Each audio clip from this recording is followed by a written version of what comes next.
तुम्हाला जेव्हा सांधेदुखी होते किंवा एखादा सांधा दुखतो तेव्हा तुम्हाला सल्ला दिला जातो की शेकून बघा, शेकल्याने बरं वाटेल. पण मग थंड पाण्याने केव्हा शेकायचं आणि गरम शेक कधी घ्यायचा, हा फरक मी तुम्हाला सांगते. जेव्हा तुम्हाला सांधे दुखतात तेव्हा तिथे वात असतो. वाताचा गुण हा थंड आणि वृक्ष आहे. त्यामुळे तुम्ही तिथे गरमच शेक घेतला पाहिजे. कारण तुम्हाला जेव्हा संधिवाताचा त्रास आहे, आंबाताचा त्रास आहे, तेव्हा गरम शेक घेतल्याने तिथे वॅसोडायलेशन होते, म्हणजेच रक्तवाहिन्या रुंदावतात. त्याच्यामुळे रक्तप्रवाह नीट होतो, ब्लड सर्क्युलेशन इम्प्रूव्ह होते, मसल्स रिलॅक्स होतात आणि मग तुम्हाला बरं वाटतं.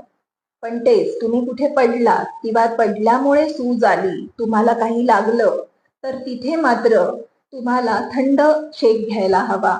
कारण तिथे इंटरनल ब्लिडिंग झालेले असते किंवा ब्लड क्लॉट होते.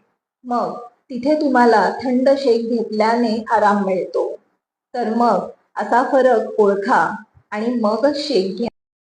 अधिक माहितीसाठी संपर्क साधू शकता. आयुर्टच Ayurvedic clinic and Panchakarma centre, Pune.